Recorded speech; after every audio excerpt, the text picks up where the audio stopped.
Good morning বন্ধুরা, তোমরা সবাই কেমন আছো? আশা করি সকলেই ভালো আছো। তো সবার প্রথমেই তোমাদেরকে আজকে একটা ভিডিও দিচ্ছি। এই ভিডিওটা আমি এর আগে কখনো করিনি, আমি নিজেও ফার্স্ট টাইম, আর ভিডিওটা করছিও ফার্স্ট টাইম। তো তোমাদের সবার কাছে অনুরোধ রইল, ভিডিওটা অবশ্যই তোমরা দেখবে, আর না দেখলে কিছুই বুঝতে পারবে না। তোমরা কেমনভাবে এই জিনিসটা খাও আমি জানি না, আমার লাইফে আমি প্রথম রান্না করছি, তো আমি এইভাবেই করছি। তো গাইস দেখো, প্রথমে গরম জল করে নিয়ে নুন হলুদ দিয়ে গরম জল করে নিয়ে ভিজিয়ে রেখেছিলাম, ভালো করে পরিষ্কার করে ধুয়ে নিয়ে তারপর আবার একটা গরম জলের বাটিতে নিয়ে গরম জল করে নিয়ে নুন হলুদ দিয়ে এবারে বসিয়ে দেবো একটু সেদ্ধ করার জন্য। 5 মিনিট মতো একটু গরম জলে ফুটিয়ে নেব। এতে কী হবে, মাছটা একটু নরম হয়ে যাবে, যেহেতু মাছটা শুকনো মাছ। তো যাই হোক, আজকে আমি রান্না করছি লোটে শুটকি। তো লোটে শুটকি করছি আজকে আমি বড়া। লোটে শুটকি কিন্তু বাটাও খাওয়া যায়, বড়াও খাওয়া যায়। তো তোমরা কীভাবে খেয়েছো জানি না। তো গাইস চলো দেখতে থাকো, সঙ্গে থাকো, তোমাদের কাছে অনুরোধ রইল। তো সাথে থাকো, সঙ্গে থাকো বন্ধুরা, ভিডিওটা দেখতে থাকো। যেহেতু আমি শুকনো লঙ্কা এখানে বেটে দিইনি, গুঁড়ো দিয়েছি, তার জন্য আমি এখানে শুকনো লঙ্কা ভেজে নিলাম। তারপরে দিয়ে দিলাম পেঁয়াজগুলোকে ভালো করে লাল লাল করে ভেজে আদা রসুন দিয়ে নুন দিয়ে স্বাদ মতন ভালো করে কষিয়ে নেবো। তারপরে যে লোটে মাছটা বেটে রেখেছি সেটা দিয়ে দেবো। ওখানে দিয়ে দিলাম লঙ্কার গুঁড়ো,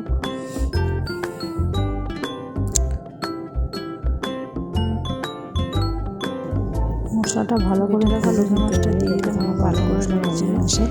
এবার যে মাছটা বেটে রেখেছি এটা রাই দিচ্ছি, রস যদি না থাকে, কারণ রস থাকলে কিন্তু জিনিসটা খেতে মোটেই ভালো লাগবে না।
তো দেখো, এবার আমি মাছটা ভালো করে ভেজে নামিয়ে নিলাম। এবার আমি চাল কুমড়ো পাতায় পুরটাকে ভরে তারপরে পুরটাকে সুন্দর করে পানের খিলির মতো শেপ দিয়ে তারপরে আমি এটাকে হালকা কর্নফ্লাওয়ার আর বেসন দিয়ে বড়া ভেজে নেবো। তো বন্ধুদের সাথে থাকো, সঙ্গে থাকো, দেখতে থাকো।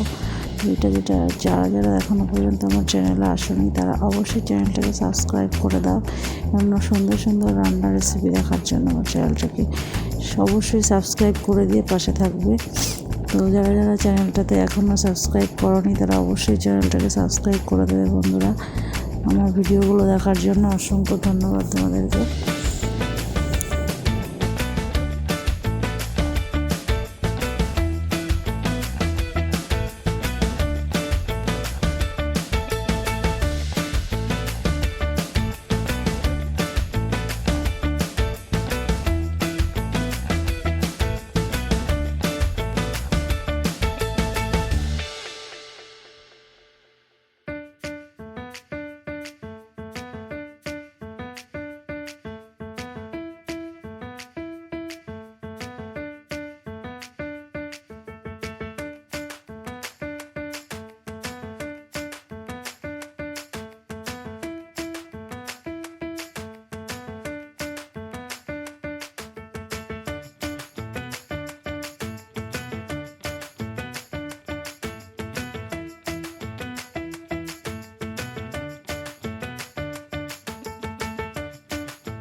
দেখো কত সুন্দর আমি পানের খিরির মতো এগুলো করে নিয়েছি। এবার গ্যাসটা জ্বালিয়ে আবার বসিয়ে দিলাম কড়াই দিয়ে দেবো সাদা তেল দিয়ে আমি এটাকে ভালো করে ভাজবো।